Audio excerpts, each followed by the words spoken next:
Hey guys, in this video I'm going to be showing and explaining what I do to start training a new horse at Liberty.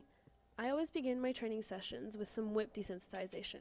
I do this to ensure that throughout the rest of the session the horse understands that the whip is not there to hurt him, but is just there as a cue.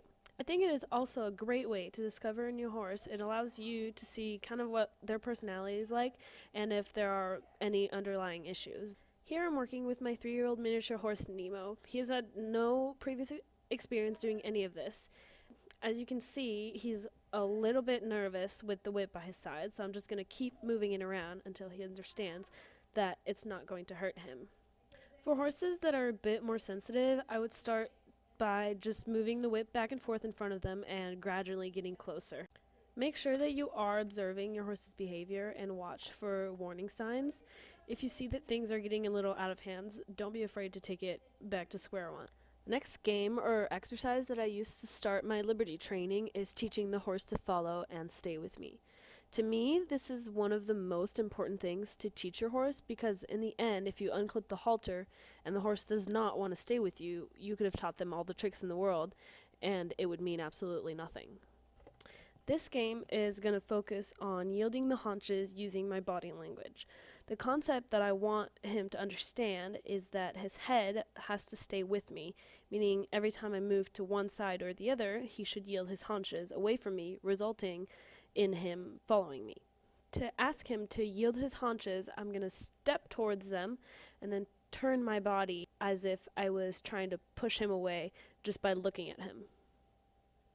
To make sure that he really understands the concept, I'm going to start doing zigzag patterns and quick changes of directions.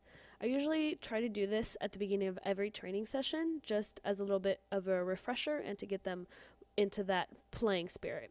But you can see that he's really starting to figure it out, and he's actually starting to have some fun with it. He's getting kind of into chasing me.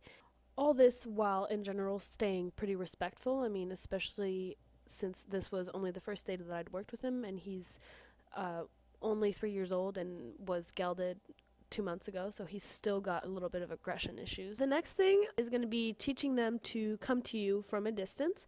This is totally up to you if you want to do this on the first day. I saw that Nemo was doing really good with all the other stuff I'd asked him to do, so I thought I would give this game a try. So in this next game, we are going to focus on using the yielding of the haunches to get the horse to face you and then invite them to come towards us. So to do this, I'm just going to ask him to yield his haunches away from me, just like I did when I wanted him to follow me. Once he's facing me, I'm going to start adding my come here cue, which is going to be me taking a couple steps backwards and then adding a vocal cue on there as well.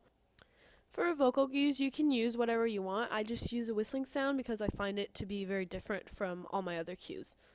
So here I unclipped his lead rope for one of the first times and was kind of just testing out to see if he would come when I called. So most of the time, the first time you unclip them, it'll usually look something like this. But he actually did really well there. He was kind of digging around in the sand, looking for something to do. He didn't really know what to do with himself with being free, so when I called him, he didn't really pay attention, so I started making a lot of noise with my whip and jumping up and down and calling him and making myself really excited so that he would kind of feed off that energy.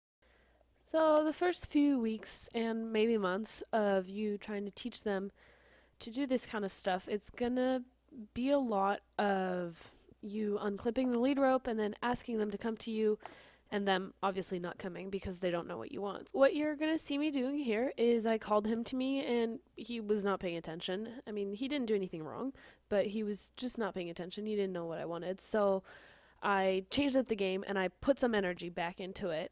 And then I asked him to come back to me when he was focused and alert, and that time he did come back to me. So that's the kind of energy that I want when I'm going to be playing with him. So anytime that I see that he starts to get kind of looking down on the ground or anything, then I'll change up the game and chase him around the arena a little bit to kind of try and spark that playing energy and just constantly feed off of that, because in the end that's what you want your horse to do. You want to ask them to come to you and you want them to come running, and then you go running and they run after you. That's the kind of relationship you want to build.